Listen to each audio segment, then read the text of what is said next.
हर सवाल के 4 मुमकिन जवाब दिए गए हैं। दुरुस्त जवाब का इंतखाब करें और मुतल्लिका इंतखाब के शुमारा नंबर के गिर्द दायरा लगाएं। अल्फाज की रदीफ से मुराद हम मानी अल्फाज को एक साथ लिखना, मुतज़ाद मानी रखने वाले अल्फाज, लफ्ज़ के आखिरी हर्फ से शुरू होने वाले अल्फाज, अलफ वाई तरतीब से बढ़ने वाले अल्फाज। और इसका जो दुरुस्त है वो है लफ्ज़ के आखिरी हर्फ से शुरू होने वाले अल्फाज। अल्फाज की दुरुस्त रदीफ वार तरतीब है लगन रफ़ीक कनात तब्दील रफ़ीक कनात तब्दील लगन तब्दील रफ़ीक कनात लगन कनात रफ़ीक तब्दील लगन। और इसका दुरुस्त है रफ़ीक कनात तब्दील लगन। दर्ज अलफ़िक्रे में अलामत इस्तेमाल होगी। मेरे क्वाइफ की तफसील हस्ब ज़ैल है तफसीलिया कोसेन वाव वेन सवालिया तफसीलिया। फ़ारूक साहब जिन्हें 2 दिन बाद उम्रा पर जाना था और दिल का दौरा पड़ने से इंतकाल कर गए। इस जुमले में अलामत इस्तेमाल हुई है तफसीलिया वाव वेन हतमा कोसेन कोसेन।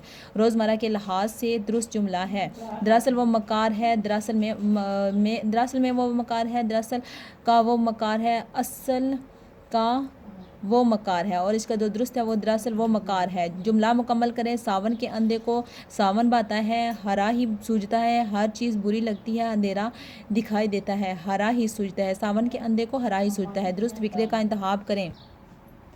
दुरुस्त फिक्रे का इंतखाब करें। सादिया आती है, सादिया आ रही है, सादिया को आना है, सादिया आती जाती है। और इसका जो दुरुस्त है सादिया आ रही है। अगला सवाल है अपने स्कूल के हेडमास्टर्स या हेडमास्टर साहब के नाम दरख्वास्त बराए ज़रूरी काम लिखें। दरख्वास्त हेडमास्टर या हेडमिस्ट्रेस को दरख्वास्त लिखनी है आपने, ठीक है ना।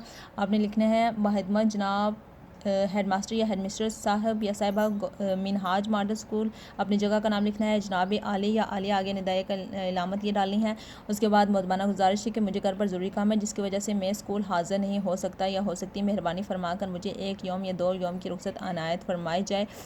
आपका या आपकी फरमा बरदार शागिर्द अपना नाम लिखना है, तारीख़ लिखनी है। फ़ी अमान अल्लाह।